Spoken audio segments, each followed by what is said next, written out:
that there is justification in that America's support for Israel has angered a lot of people in the Arab world. Yes, and rightly so. But my view is that even if Israel did not exist, the Arab world would find itself in a conflict with the United States. Would find itself in a conflict with the Muslim world. The Arab world is divided. You see, most traditional cultures in the present period are divided between religious and atheist, because most of the cultures were traditionally very religious, and due to the modern the impact of capitalism, aeroplanes, cars, radios, rockets, television, you name it, the influence of religion is receding, and you have a large number of people who want to become part of the modern world. I mean, it's not by accident that not a single religious community, be it Christian, Jewish, or Muslim, has produced any one of the new inventions like a radio, modern medicine, and so on. All these religious traditions are remnants of the past. So in many of the cultures, and most of the cultures, I would say in every traditional culture on the planet today, there is a conflict. The cultures fall apart. And there is a kernel of the religious original culture. And then there is a large number of people who are moving away from this and want to become part of the modern world.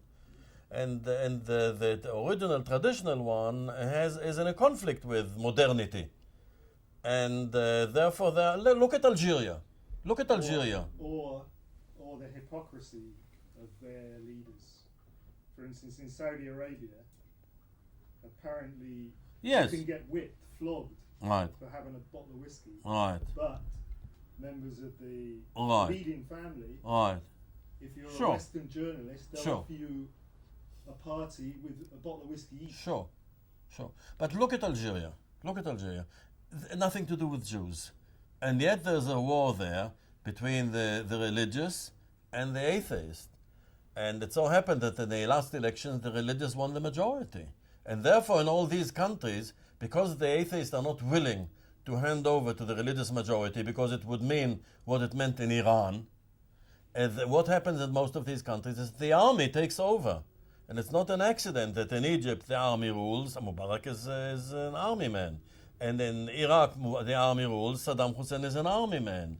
And in Jordan, it's the army. In all these countries, it's the army. If it's not the army, it will be the religious. If it's democratic, if it goes by majority vote, the majority are religious. So most of these countries are in conflict with the United States anyway. What they say about U.S. support for Israel is right. They are right. But I don't think it's the only or the main reason. They are in a conflict with the United States. There is a cultural difference there. And they are sort of, it's a desperate thing. They're sort of wreaking their vengeance on that world by which they feel threatened, even if the modern world doesn't intend to do anything to them, but they feel threatened. They're threatened by cars, by aeroplanes, by their own will, by their own desire to have these toys, which are in fact the product of a completely different set of attitudes to nature and to the world. So they feel besieged by modernity, and they are fighting back. It's a very sad story. It's a very sad story. I mean, in Israel now, to an outsider like me, it seems that there's this attitude of the Israeli state that if the Arab chucks a stone at you or you're a policeman, you get a helicopter gunship and it strafe the houses. I mean, is it? Yes, but in Israel, because many of the leaders of Israel were in the 40s, in the 30s and the 40s, what would now be labeled terrorist. That means basically irregular soldiers fighting against the rulers. They know that you cannot defeat an organization of civilians who decided to struggle against the regime by regular army methods. It doesn't work like this. You can't finish off the people who attacked the World Trade Center by moving in rockets and helicopters. It doesn't, because they are individuals who gang up together to carry out a certain operation, and that's all. And then they disperse. They don't have regular big contingents or stores or weapons. They get together and then they do something and then they disband. Although they maintain contact, but they are not a regular army. In Israel, the same thing. The Israelis' main operation against the Palestinians' resistance fighters is by use of informers. They have hundreds of informers amongst the Palestinians, and they use the informers, and that's the only way you can fight an organization like that. And that's, you have to either infiltrate or to buy someone off. And then you get information, then you can do what you can. But the truth is that I think in the case of America as well, that many of the operations which Israel is conducting against the Palestinians and the United States is conducting against Afghanistan, they are not so much motivated by the desire to get rid of these organizations, but they have to pacify the public back home, because the public is crying out for vengeance, and they want to see some major operation taking place.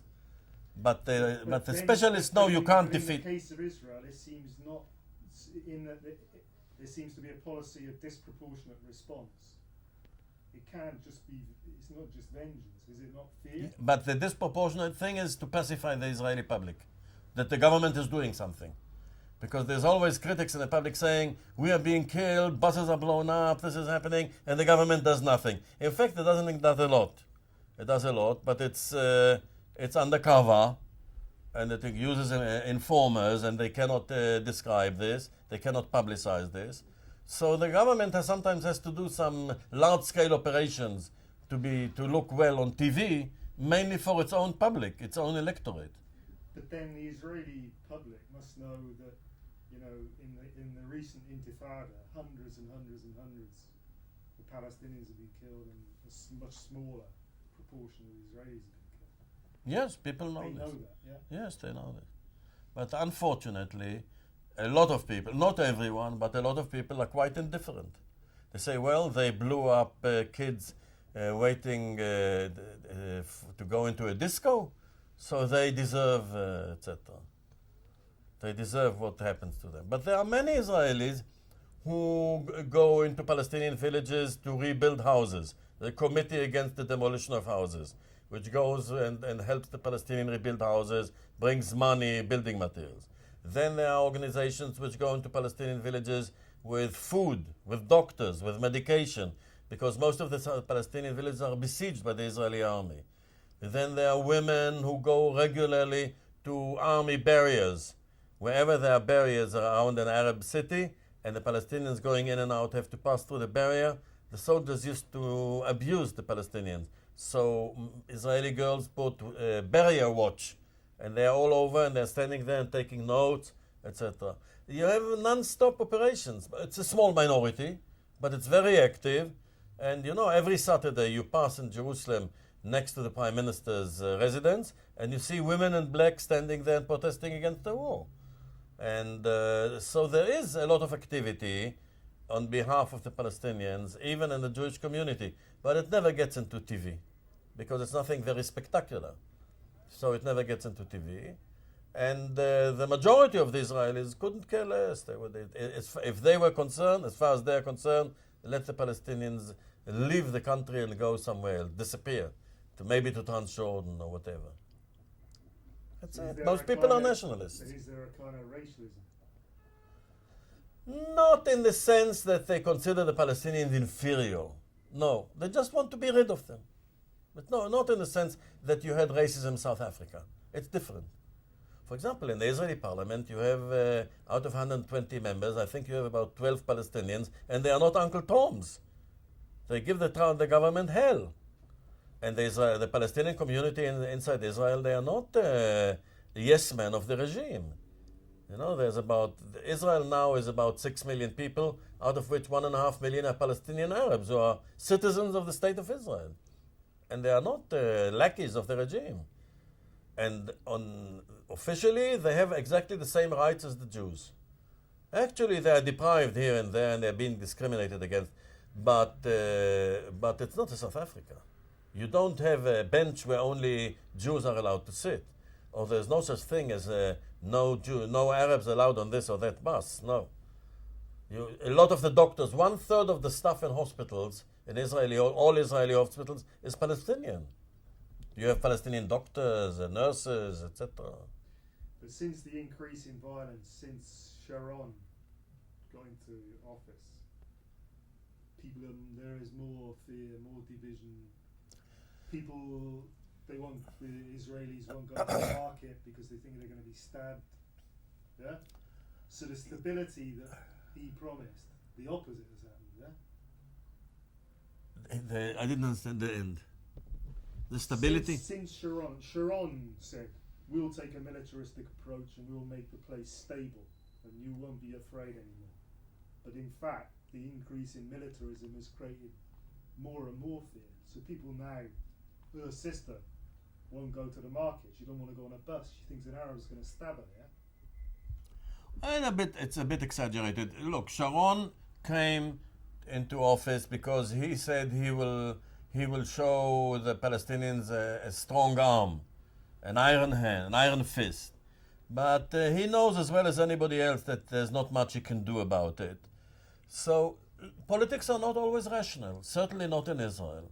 They are quite often motivated by anxieties, and the Israelis thought he will be a tough guy, and now they realize it doesn't work. They realize it doesn't work. On the whole, I'm not pessimistic. I'm not pessimistic because if you look at the whole Israeli-Arab conflict as an ongoing process, which has been in process at least 50 years, possibly 100 years, since Zionism appeared in Palestine. But let's say we are talking from Israel becoming independent to this day. The Palestinians having been making considerable headway, considerable progress in their struggle ever since the State of Israel was established. Because in the first 30 years, all the Israelis said there is no such thing as Palestinians. There are some Arabs living here and there, but the Palestinians don't exist. And Prime Minister Golda Meir made a public declaration that there is no Palestinian nation. All this has gone by the board. Now you won't find a single Israeli who will say there is no Palestinian nation. And then there were 2 decades, the 80s and the beginning of the 90s, that people like Peres used to say the Palestinians should have a state in Transjordan. This is what's called the Jordanian option. Okay, they exist, but they should have a state elsewhere. They're also gone by the board. Finished. Now everybody knows that the Palestinians exist. Everybody knows that they have certain rights in Palestine. And no one, even for the first time, on the extreme right in Israel, dreams of taking back Gaza, conquering Gaza or Nablus. That means people have accepted that the Palestinians have a right to a state west of the River Jordan, in that part. Some say autonomy, without an army and foreign office. Some say with. But Israelis have already learned that the Palestinians exist and they deserve certain rights. Now, Israelis used to look down on Palestinians because they were dressed shabbily and they didn't have an air force and they didn't have aeroplanes. But in the last Intifada, they discovered that they have another weapon. They have a lot of young people who are willing to blow themselves up with someone else. And from that time on, Israelis became scared and they respect the Palestinians now. They respect them, and the Palestinians now also have the support of the world. For the first time in 50 years, the Palestinians have the support of the world, because forget politics. Suppose somebody who doesn't have a clue about politics watches TV, and what does he see on TV? Tanks on one side and kids throwing stones on the other. So whom does he support? The kids. And that's what you see in Palestine. Never mind what happened in 1963 or God knows what. Forget history, forget the conflict. You see a picture, tanks on one side, kids throwing stones on the others. Most people are with the kids. It so happened the kids are Palestinians and the tanks are Israeli. So for the first time in 50 years, the public opinion supports the Palestinians. Israelis learned that although the Palestinians don't have aeroplanes and tanks, they have people willing to commit suicide. And and this is a dangerous thing. You got to treat them carefully. What do you think of those oppressed people who came to Israel in '48, who suffered the pogroms in You're talking about Jewish immigrants who came to Palestine in '48? What do they... I mean, it's not an irony, but the situation where they became the oppressors of another group of people. I mean, how do those people see this situation? Most people... Sorry. Just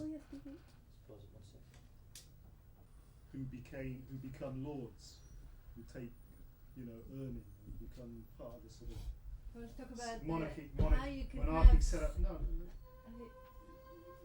Go on. How you can have a nation that's been oppressed for so many years. How? You can have a nation that's been oppressed for so many years, and then finally they are in a position. How this happens? How come they become the oppressors? I tell you how. I mean, all I'm saying is it a situation that when you're in the warm, you forget what it's like to be in the cold?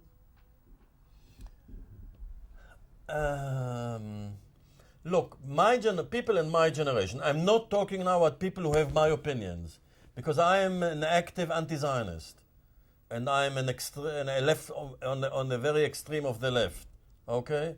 So, and I've been there for many years. So I'm not talking about people like me. I'm talking like people who grew up with me and went to junior school and to college together with me, and are moderates.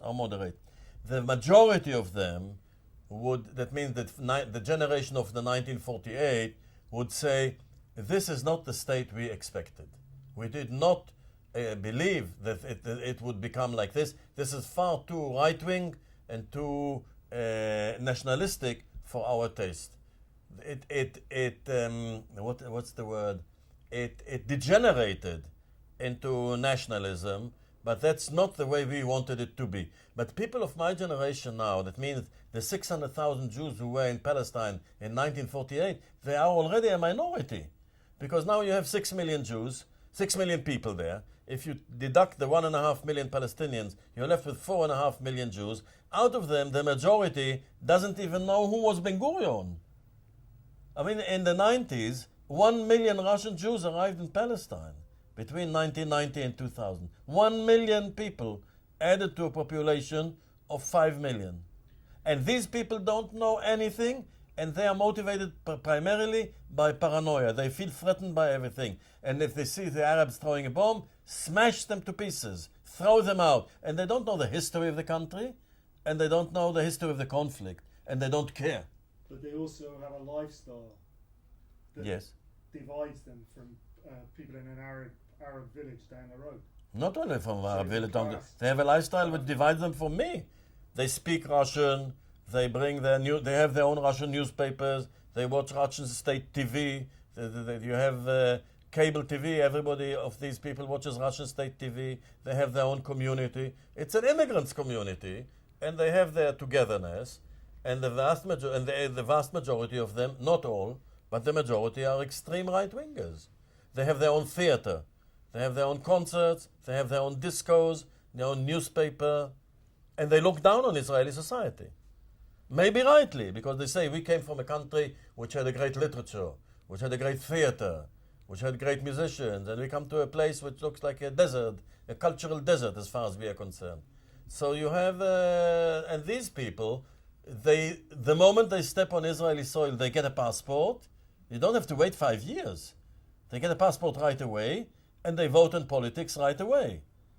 Even although they don't know a single word in Hebrew. Or you have American Jews who came because they have this root problem, and they come to Israel and they speak to television in a heavy American accent, and they say things about the Palestinians which every Israeli who grew up there for 50 years would shudder to hear them. And then they present themselves as Israelis, when in fact they are in a country 3 or 4 years. So these are the people who are going out into the new settlements. Yes. who go around Yes. when somebody gets shot, they go around Yes. trying to shoot the Palestinians. Yes, yes. Because they have a mission to turn the whole country into a Jewish state. Because this shows up their sense of, the diffused sense of Jewish identity. So they become overzealous in the nationalistic direction. And you know, you live in a country where every time there is a new wave of immigration, that swamps everything you achieved in 10 or 15 years of struggling against the nationalism, and suddenly a new wave of immigration moves in and swamps the whole thing, and a lot of new people who don't know anything about the past and don't care about the past, they only care about their own anxieties, turns up and shapes politics. You know, you have Russian Jews who come from Russia and are dedicated to expel all the Palestinians from Palestine. Who the hell are they? They don't even know who these people are. There are villages there which exist from biblical times. You know, after the 1967 war, 3 Palestinian, when the war was over, no hostilities, nothing, the Israeli army came and bulldozed 3 villages on next to a place called Latrun, where you leave the flat and you go into the mountain road leading to Jerusalem. One of the villages is Emmaus. You know, Christ in Emmaus. I mean, St. John's Passion by Bach, etc. The Emmaus of Christ, the real place. Bulldozed by Israeli bulldozers. Why? Because these 3 villages formed a salient jutting into Israeli conquered territory, and the politicians were afraid that if the social settlement will be negotiated, the fact that there are 3 Palestinian villages there from biblical times will strengthen the case of the Palestinians to get this part back. So they bulldozed a village which stands there and been inhabited non-stop from the times of Jesus Christ.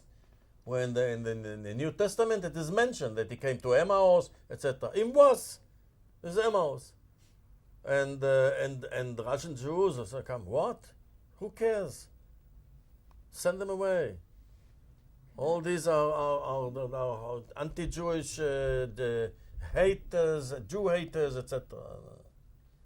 Can you say something about what you think, what's going to happen? There will be a settlement. They will settle. To my mind, this is the last chapter in a 50-year-old conflict, and they're haggling over who will get what. Israel doesn't want to take Gaza back and doesn't want Nablus, and the whole thing is how many settlements will they have to dismantle? Will the Palestinians get half of Jerusalem? Of course, the closer it gets to the end, the more bitter the struggle, like in the Vietnam War. The closer you come to the end of the conflict, the more bitter the struggle, because everybody wants to grab this or that card in order to dictate to the other side. But there will be a settlement. There will be a settlement, and the younger generation, eventually the immigrants will die out, and what takes over is the younger people, and the younger people are much more moderate. They don't hate the Arabs, and they're not afraid of the Arabs, and they respect them. So gradually you will have there a reconciliation. I believe there will be a reconciliation. Do you think after that there'll be the chance of sort of more normal politics in Israel? Yes. Right now, let's say the politics of Israel in the last 50 years are dominated by anxieties, and not so much by rational arguments. You know the joke, there's an old Israeli joke back from the 50s about the camel and the scorpion, and they stand on the banks of the Suez Canal, and the camel prepares to swim over to the other side, and the scorpion approaches the camel and says, could you do me a favor, give me a lift, I also have to reach the other side of the canal. So the camel says, I know you will sting me in mid channel, and we'll both drown. And the scorpion says to the camel, think logically, think rationally. If I sit on your back and I sting you and you drown, I also drown. What is it my interest to kill myself? Why should I sting you? And the camel says to the scorpion, you know, it makes sense. Okay, hop on. And the scorpion hops on the back of the camel, and the camel begins swimming across the Suez Canal, and then in the middle, the scorpion stings the camel, and the camel dies and starts drowning. And it says to the scorpion, but you yourself said it's irrational, it's not logical. And the scorpion says, you look for logic in the Middle East? You look for reason in the Middle East? This is not, the politics are not determined by reason, determined by other things, by anxieties, etc., by fantasies. That's it. So this is it. So you live in an area where the politics are dominated, are motivated by anxieties, by fantasies, by paranoia, etc. So it doesn't mean there's no pattern to them, but the pattern is not the normal rational pattern which you are used to in other places. But this will die out. This will die out. When the immigrants, the immigrant generation dies out, and you have people who grew up there and born there, the whole thing will subside. And then, of course, there will be intermarriages, etc., and the two cultures will merge. So this is the direction it goes. But of course, there will be forces resisting this tendency, and there will be tension. But on the whole, I'm optimistic.